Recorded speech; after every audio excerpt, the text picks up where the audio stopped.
बिस्मिल्लाहिर्रहमानिर्रहीम। अस्सलाम वालेकुम। अल्लाह ताला आपको अपनी हिफ्ज़ व अमान में रखे। मैं हूँ आयशा और वेलकम करती हूँ आपको अपने यूट्यूब चैनल आयशा के किचन में। तो आज मैं लाई हूँ आपके लिए एक और नई और यूनिक सी रेसिपी। बचे हुए चावलों को ज़ाया ना करें, बल्कि ये अपने लिए और अपने मेहमानों के लिए कबाब बनाएं। बहुत ही मज़े के बनते हैं, बहुत यमी होते हैं। इंशाल्लाह आपको भी बहुत पसंद आएंगे। तो चलते हैं अपने किचन में और बनाते हैं ये मज़ेदार सी रेसिपी। मेरे पास यहाँ एक बाउल है और मैंने ले लिए हैं 1 कटोरी के करीब चावल। ये चावल बॉयल नहीं है, बल्कि आलू वाले चावल मैंने रात को बनाए थे, ये उनमें से बच गए हैं। एक दो आलू मैंने ले लिए थे और उनको क्रश कर लिया था। आधा प्याली के करीब मेरे पास है प्याज बारीक कटे हुए। अब यहाँ पर मैं इस्तेमाल करूँगी बंद गोभी बारीक कटी हुई। हरी मिर्चें हैं मेरे पास 2 से 3। शिमला मिर्च है मेरे पास, ये आधी प्याली के करीब, इनको भी मैंने बारीक बारीक सा काट लिया था। गाजर है मेरे पास, ये भी मेरे पास बारीक कटी हुई है। आप चाहें तो इन सब्जियों में से कोई भी सब्जी स्किप कर सकती हैं। जिनके बच्चे सब्जियां पसंद नहीं करते उनके लिए तो ये बेस्ट है। हरा धनिया शामिल करने लगी हूँ मैं यहाँ पर आधा कप के करीब। और अब यहाँ पर मैं कुछ मिसाले इस्तेमाल करूँगी।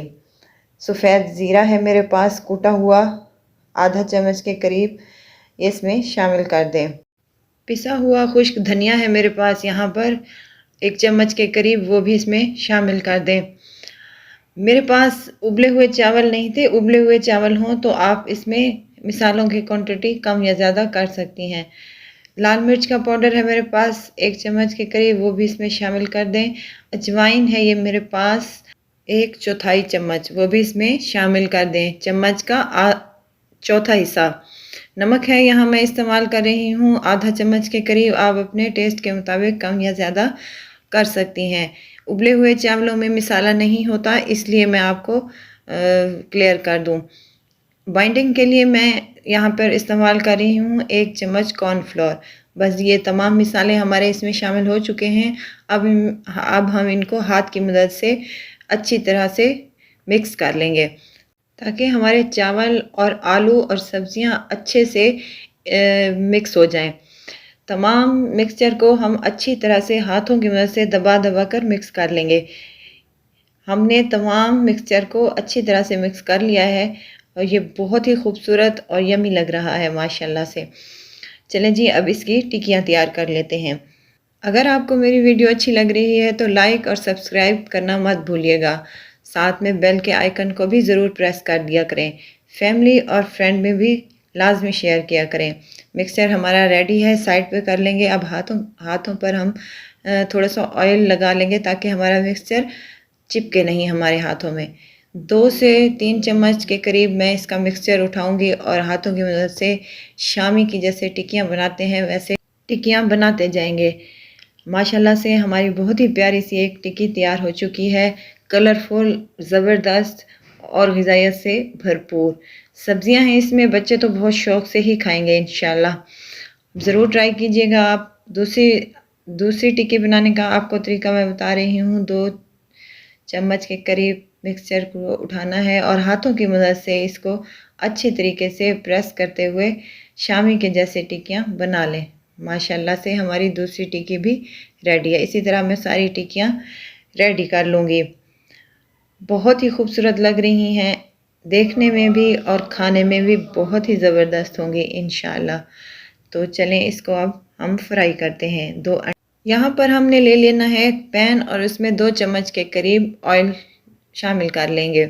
हमने इनको शैलो फ्राई करना है, डीप फ्राई नहीं करना है। ऑयल गर्म हो जाए तो मैंने 2 यहाँ पर अंडे ले लिए थे और उनको अच्छी तरीके से फेंट लिया था, और मैं 1 चुटकी नमक और 1 चुटकी काली मिर्च की इसमें शामिल कर दी थी। तो जब भी आप कोई चीज़ फ्राई करें तो अंडे में लाजमी नमक और काली मिर्च का इस्तेमाल लाजमी किया करें, क्योंकि ऊपर से कोटिंग इसकी फीकी होती है और मज़ा नहीं देती। तो चलें जी, तमाम टिक्कियों को एक एक करके हम इस पैन में डालते जाएंगे। फ्लेम को हमने लो ही रखना है और तमाम टिक्कियों को ऐसे फ्राई कर लें। यकीन करें मेरे किचन में इतनी प्यारी खुशबू आ रही है कि चिकन के कबाब और आप बीफ के कबाब भूल जाएंगी इंशाल्लाह। ज़रूर ट्राई कीजिएगा। माशाल्लाह से हमारी तमाम टिक्कियाँ यहाँ पर रेडी हैं। अब हम इन सबको निकाल लेंगे और बाकी की टिक्कियाँ फ्राई कर लेंगे। एक कटोरी बचे हुए चावल और 2 आलूओं से हमारे माशाल्लाह से इतने सारे कबाब रेडी हो चुके हैं। एक एक करके हम सबको निकाल लेंगे। हरी चटनी के साथ ये बेहद डिलीशियस लगते हैं। आप ज़रूर ट्राई कीजिएगा इंशाल्लाह और मुझे बताइएगा कि आपको मेरी ये रेसिपी कैसी लगी है। अभी मैं आपको यहाँ पर तोड़ के दिखाती हूँ।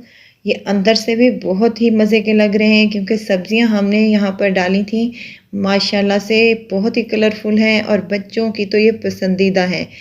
इंशाल्लाह मेरे बच्चों को तो बहुत पसंद आए हैं। तो ज़रूर ट्राई कीजिएगा और मुझे दुआओं में ज़रूर याद रखिएगा। खुश रहें, खुशियाँ बाँटें। एक नई और मज़ेदार रेसिपी के साथ फिर हाज़िर होंगे इंशाल्लाह। आयशा को दीजिए इजाज़त। अल्लाह हाफ़िज़।